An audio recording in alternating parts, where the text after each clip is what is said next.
So a really interesting piece in all this is that it's a single paradigm. It only works one way. We only work one way. And that is really great news, even if it might not sound like it on the surface. And again, if this isn't making sense, don't worry. Just let that wash over you. So we believe often, because we've been trained in this society and all over the world, that the external world can affect us. That we feel a certain way because of things that are happening to us.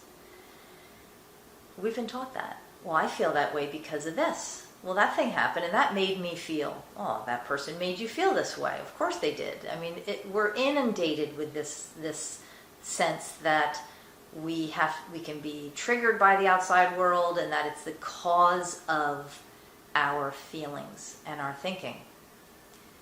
This understanding really reveals that that's actually not how we really work. How we really work is from the inside out. So let's say you've got a black box sitting there in a room and you've got 10 people looking at it. The black box is what is. It's a black box. Looks black to me. I have thinking that says it's black. Someone else might have a different senses in their eyes and they may perceive it as dark navy blue. Maybe they see a dark navy blue box. That's thinking. It doesn't change the box if they see it as a different color.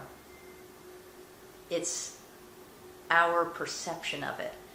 Now I might go in and see the black box and all of a sudden I get a rush of thoughts or feelings that say, ooh, I don't like that. I don't know why. Why do I not like that? I'm having this feeling like I have butterflies in my stomach or I feel nauseous.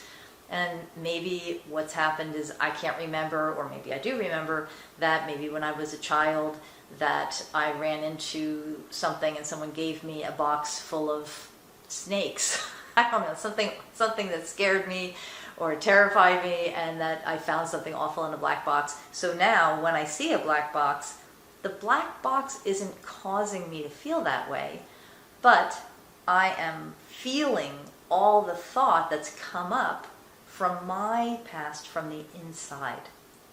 Another person might come in and see it and get really excited, like it was a present, like there's like unexplored treasure in there for some reason from their background and experience.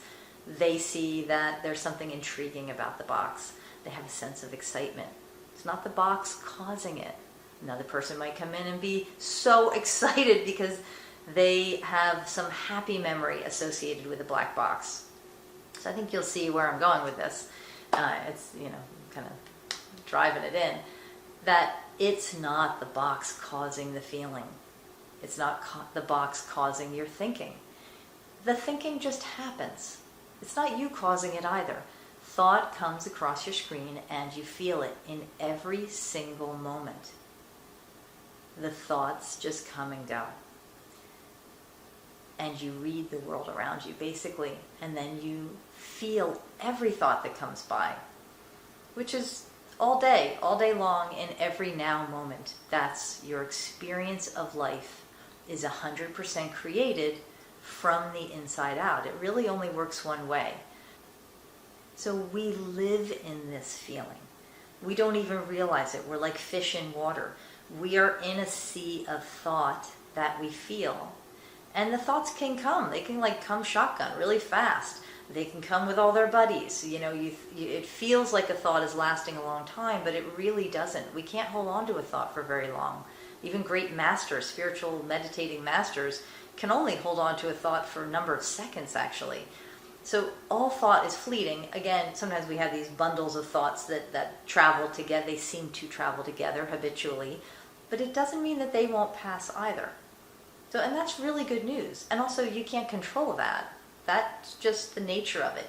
It's kind of like weather systems. We don't try to control the weather. Well, some people might, but we can't. We can't control the weather. The weather forecasters can hardly even tell which direction a storm's going. I mean, they try, but they change. It changes all the time. So, what if you were to imagine thought to be like that? That it's the nature of thought. It just comes and goes. It has its weather systems.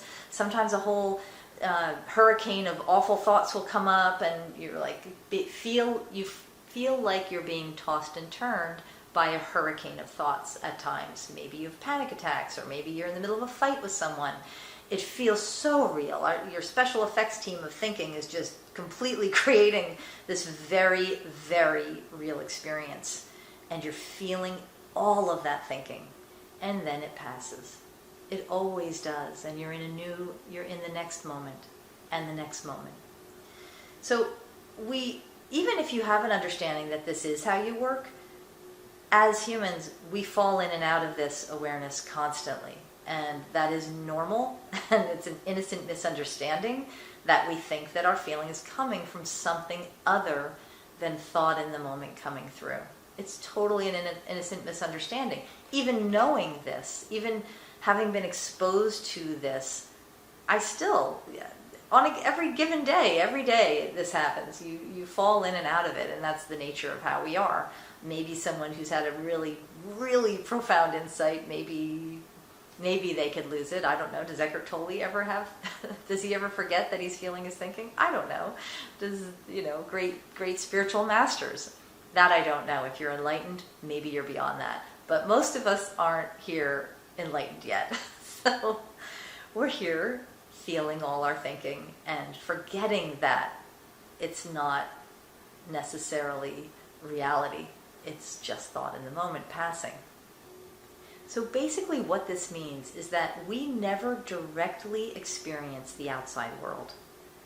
There's the what is, and our consciousness is awake, but we don't directly experience it. What we experience is that bubble of thinking that informs us through our senses, through our awareness, our eyes, our ears, our thinking.